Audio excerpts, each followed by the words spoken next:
on a Friday night, but we came here not expecting anything. And those that knew I was preaching came here expecting to get two out the frame because Prophetess is preaching on a Friday night. Well, see, just like you getting tricked up tonight because I'm just flesh, that's not what I came to do. So even though you expected it, it's not what's going to happen because I ain't God. And you can't. I change. He doesn't. I change. I might be in a good mood. I might be in a bad mood. I might be tired. I might be energetic. But God is the same today, tomorrow, and forevermore. Yes, yes, but yet and still, it is so hard for us to wait patiently on the promises. God knows exactly what He's doing when He's doing it. And the people of God have got to learn that there is power in waiting on God.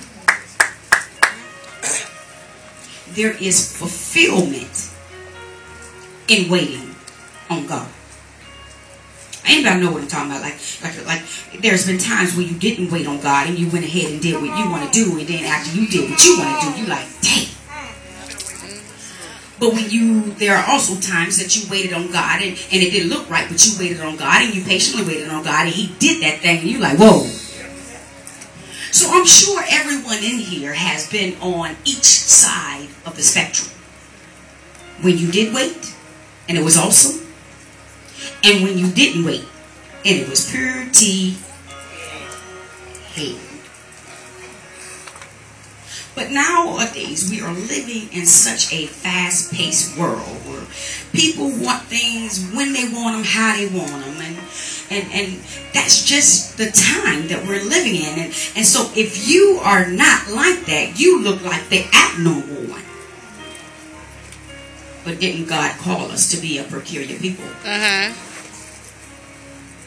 We live in this microwave generation. We expect what we want. I want it, now. And I want it now. You know, they have the commercial out. It's my money and it's my money. And I want it now. And the sad thing about it is my 6-year-old twins don't know what that commercial is about. They would not be able to tell you the company name. But every time that commercial comes on, they say with the man, it's my money and I want it now. And they don't just say it.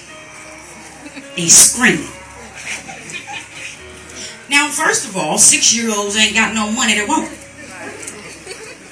Right now. But the world gives out things that are very catchy. That are very subliminal.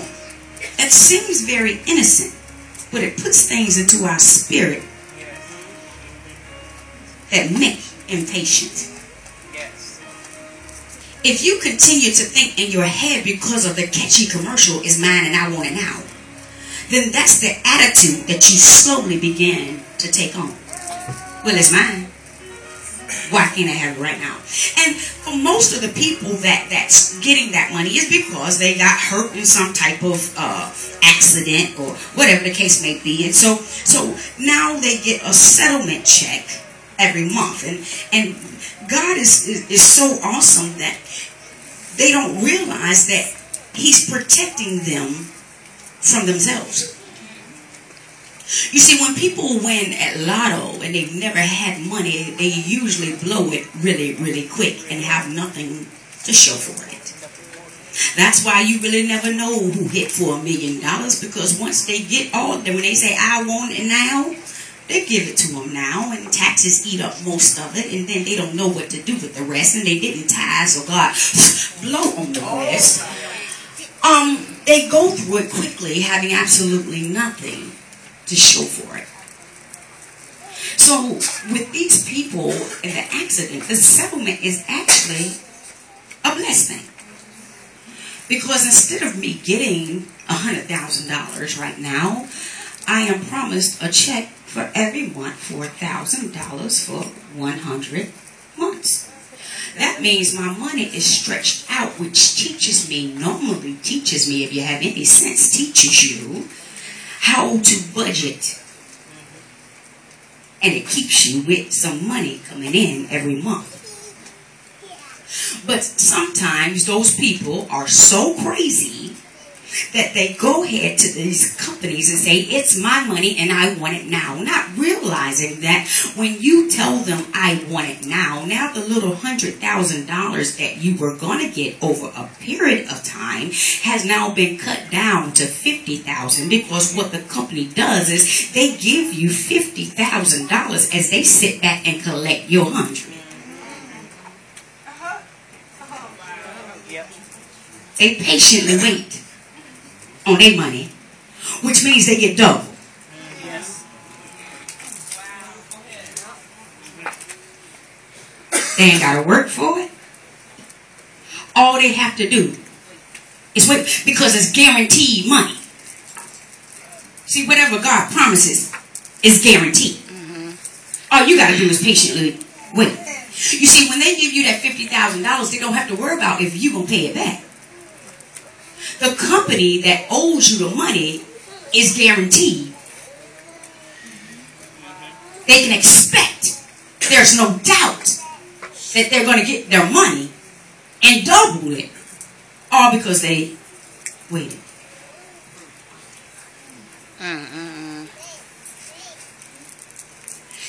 It's kind of like that with God. I'm going to give you this. Guaranteed, told you so. You're going to get it. But if you try to rush it, you get less than what it's worth. But if you wait on me, I'll give you everything that you have earned. We don't want to hear that though, do we? How many of us are patiently waiting?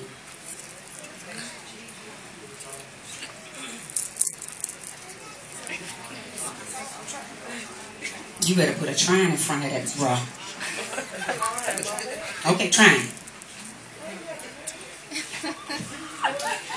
So now everything is microwavable. For instance, every year when I was a little girl, we used to get a phone book on our porch, and we were so happy to get that new phone book every year. We would get the yellow pages and we would get the white pages. Why were we happy to get the phone books every year?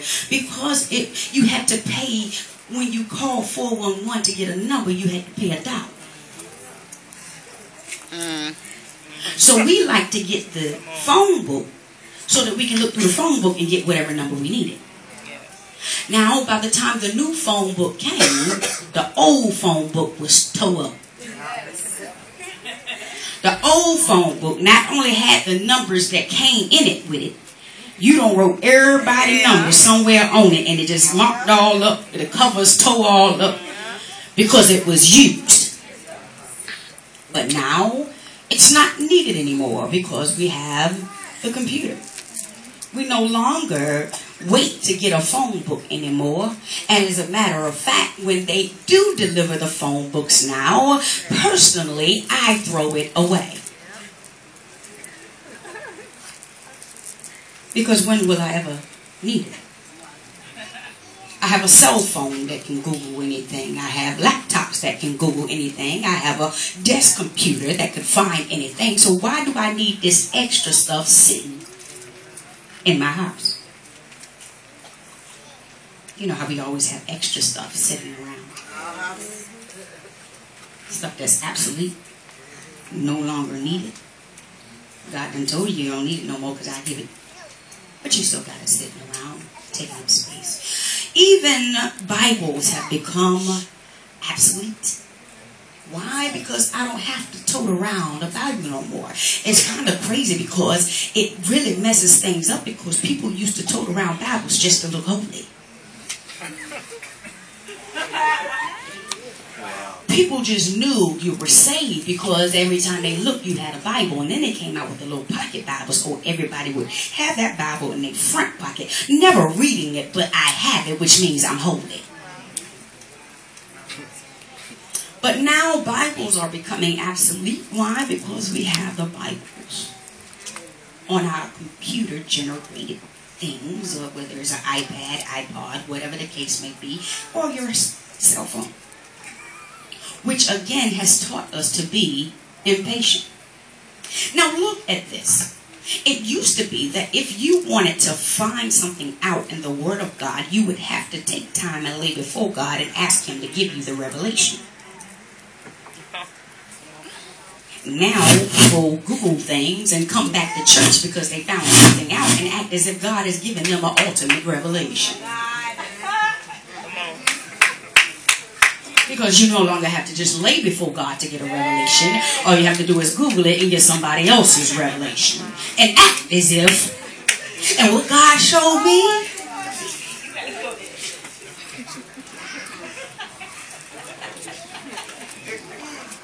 a test a lie. You up testifying. God showed me. No, that's a test a lie. You read it. But even with it right at our fingertips, some of us still won't study to show ourselves proof. Even with things right at our fingertips, we still begin to get impatient. I mean, I am speaking even of myself, because sometimes I have high-speed internet at home.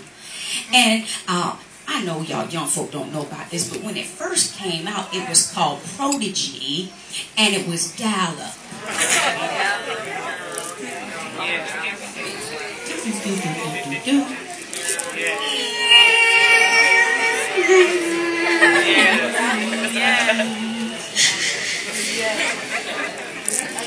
And it took at least 3 to 5 minutes just to get online. Then when you would go to a website, it would take